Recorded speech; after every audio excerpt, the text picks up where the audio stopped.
নমস্কার বন্ধুরা, আর জি কুকিং চ্যানেলে আপনাদের সবাইকে স্বাগত। আজকে নিয়ে হাজির হয়ে গেলাম শুটকি মাছ দিয়ে লতির ঝাল রেসিপি নিয়ে, যেটা খেতে লাগে জাস্ট ফাটাফাটিতে। চলুন শুরু করা যাক। এখানে আমি লতিগুলো কেটে নিয়েছি, আর আমি এখানে দেশি লতি ব্যবহার করছি।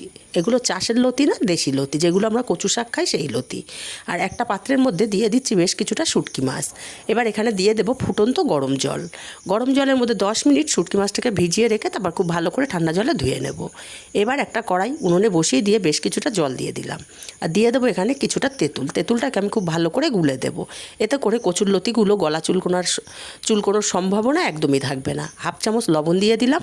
জলটা যখন ফুটতে শুরু করবে লতিগুলোকে দিয়ে দিলাম।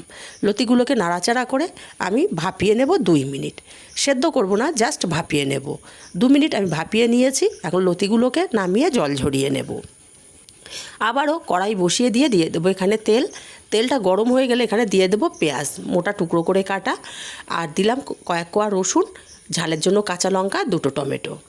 আমি এখানে পেঁয়াজ 2টো মিডিয়াম সাইজের পেঁয়াজ ব্যবহার করেছি। এগুলোকে হালকা নাড়াচাড়া করে ভেজে নেওয়ার পর খুব ভালো করে ধুয়ে রাখা শুটকি মাছগুলো এখানে দিয়ে দেব। শুটকি মাছগুলোকে দিয়েও এই মশলার সঙ্গে খুব ভালো করে ভেজে নেব। তবে আমি লাল কালার করব না। টমেটোটাও নরম হয়ে গেছে, পেঁয়াজ রসুনগুলোও নরম হয়ে গেছে। এই পর্যায়ে আমি সব কিছু নামিয়ে নেব। আর শুটকি মাছগুলো কিন্তু খুব ভালো মতো ভাজা হয়ে গেছে। এই পর্যায়ে নামিয়ে নিয়ে এগুলো ঠান্ডা করে তারপরে আমি বেটে নেব। আবারও ওই কড়াইতে দিয়ে দিলাম একটা পেঁয়াজ কুচি। আমি মিডিয়াম সাইজের একটা পেঁয়াজ ব্যবহার করেছি। পেঁয়াজ কুচিটাকে হালকা কালার করে ভেজে নিয়েছি। এখন এখানে ভাপিয়ে নেওয়া লতিগুলো দিয়ে দেব। লতিগুলোকে দিয়ে খুব ভালো করে নাড়াচাড়া করে প্রথমে পেঁয়াজের সঙ্গে মিশিয়ে নেব। তারপর এখানে দিয়ে দেব কয়েকটা গোটা রসুনের কোয়া। এটা খেতে কিন্তু দারুণ লাগে। এইভাবে নাড়াচাড়া করে আমি লতিগুলোকে 4-5 মিনিট ভেজে নেব। লতিগুলো ভাজা হতে হতে মশলাটাও ঠান্ডা হয়ে গেছে, মশলা করে নেব। মিক্সচার জারের মধ্যে আমি মশলাগুলো সব একে একে দিয়ে দিলাম। তারপরে একদম মিহি করে পেস্ট রেডি করে নিয়েছি। মশলার পেস্টটা রেডি, এক সাইডে রেখে দেবো। আর এদিকে লতিগুলো 3-4 মিনিট আমি ভেজে নিয়েছি। লতিগুলো অনেকটাই সেদ্ধ হয়ে গেছে। এই পর্যায়ে দিয়ে দেব হাফ চামচ হলুদ, ঝালের জন্য হাফ চামচ লঙ্কার গুঁড়ো, হাফ চামচ জিরের গুঁড়ো, আর স্বাদ মতো লবণ।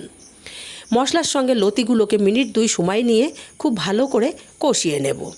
খুব ভালো করে কষানো হয়ে গেলে বেটে রাখা মশলাটা এখানে এখন অ্যাড করে দেব। বেটে রাখা মশলাটাকে দিয়ে আরও 2 থেকে 3 মিনিট সময় নিয়ে লতিটাকে খুব ভালো করে মশলার সঙ্গে কষিয়ে নেব। খুব ভালোভাবে যখন কষানো হয়ে যাবে মিক্সচার জার ধুয়ে খুবই অল্প পরিমাণে জল এখানে আমি দিয়ে দিলাম।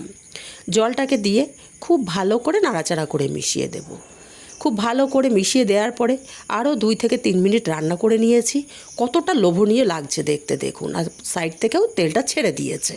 এই পর্যায়ে নাড়াচাড়া করে আমি নামিয়ে নিলাম। রেসিপিটা কেমন লাগলো কমেন্ট করে জানাতে ভুলবেন না।